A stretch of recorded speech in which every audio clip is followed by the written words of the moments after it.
Welcome back to Unbox the Universe, and today we are unboxing Sanibel. And a big thank you to the Avalon Hill team at Gen Con for giving us this review copy so we could share it with all of you.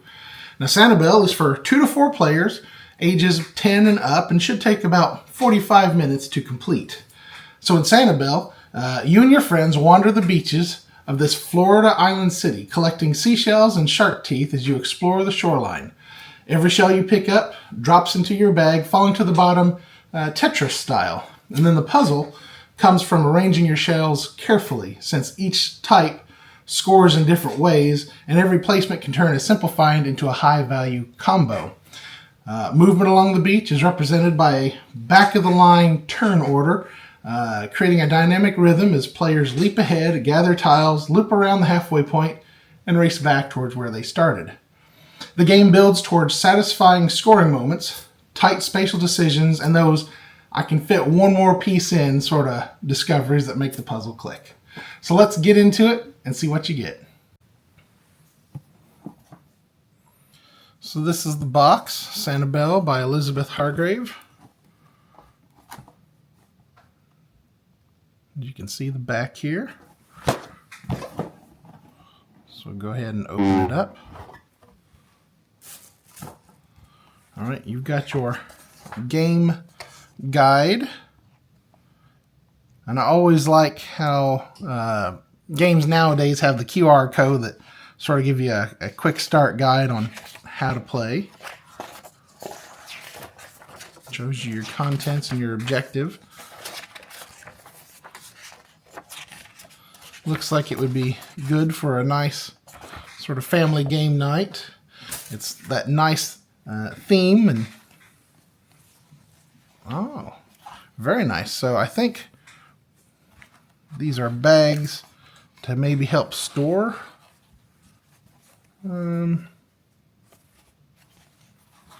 Help store, or maybe, I don't know, either to help store things or what you pull tiles out of. You've definitely got your scoring sheet here, and again, I'm sure they have places online where you can print extras off, but what I normally do is I take a bunch of these and put it on a photocopier and, you know, make some up right from the beginning and stuff so that we're using those photocopies, and that way we'll always have some available. Nice wooden pieces here. All right, so let's see.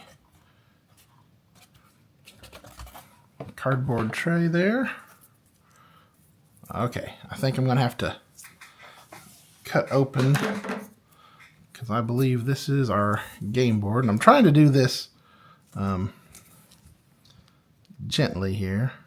I think of a good way to do this without scratching up the faces of things. It's nice that they're all plastic wrapped. Then sometimes that is the danger. Where you do more damage opening it up than you do. All right, so it looks like these are,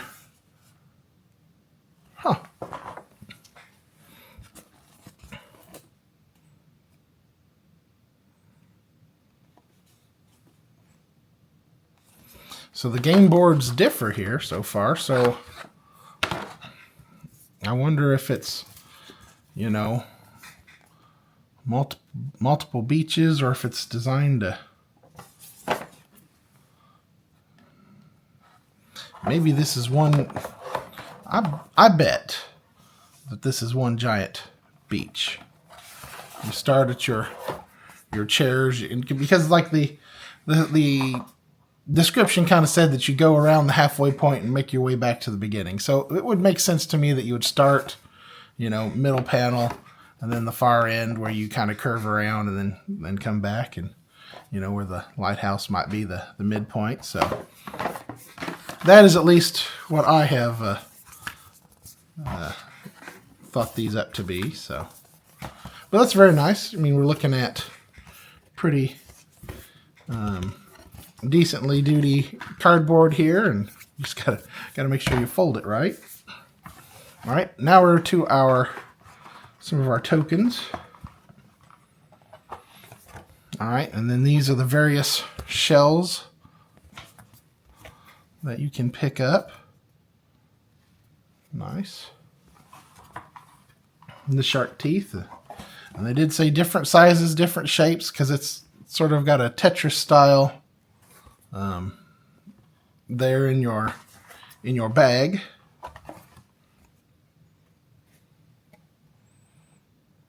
Very nice variety. I can see where this would really give you that feel if you allow yourself to sort of imagine like that you're actually walking down the beach and seeing some of these shells. And if you've ever, you know, been beachcombing or whatever and walking along, you know that there are shells everywhere. This just, it really does kind of fit.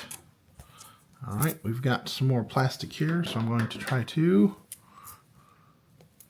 gently, without cutting the board or myself. There we go. And open these up so we can see.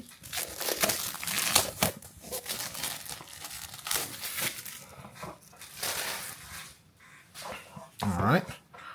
There's, oh, it looks like a lighthouse standee, so yeah.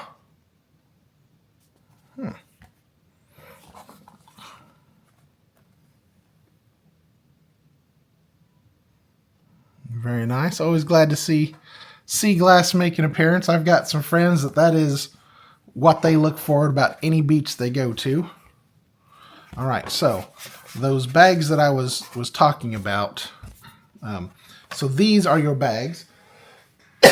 Excuse me. So as you pick up the different shells and pieces, they will fit in your bag. And so I think part of it is trying to maximize you know, the number of shells and shark teeth and things that you can bring back, but also paying attention to the combos because there are, I think, some bonus points for how you stack things and stuff like that. But yeah, very cool there. And then the last little bits here are the player guides, the field guides that just sort of help give everybody a reminder of what they can do on their turn, you know, the turn order and things like that. So very good, and looks like some things to remind you of the scoring and the bonus points and stuff like that. So always good to have handy. Yeah, I don't know if it's a game where you necessarily try to keep your strategy a secret. You know, so it's not like you need to reference this in secret, but it's always good to have a close reference to try to maximize your points. So that is what you get with Sanibel. And you know, the thing that I like is that it's not too in depth. I mean, you know, it's not. I've played all kinds of games, and some of them they take you know, just an hour just to read through the instructions and stuff.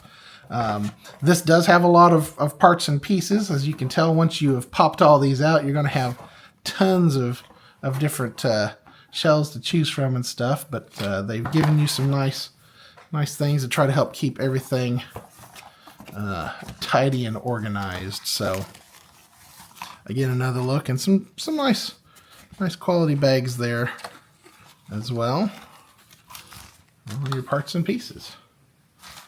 So that is it for what's in the box of Sanibel. So that is a look inside Sanibel, and you know, I think this would be great if your gaming group sort of appreciates that calm beachcombing aesthetic. It's good for groups that are looking for a light, accessible game that has some depth, but not a lot of complexity. So things that with my young family, we've definitely come to appreciate.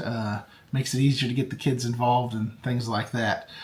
Hopefully you have enjoyed this unboxing, and if you like this video, please give us that thumbs up. If you've not already subscribed to Unbox Universe, please do so. It helps the channel to grow. And of course, ring that notification bell so you don't miss any future content we put out. We are still working through some of the Gen Con content that we've got. So check back and check back often. There'll be new videos popping up all the time. I think that's all I've got for you for today. So until next time, happy gaming. Hear the drum.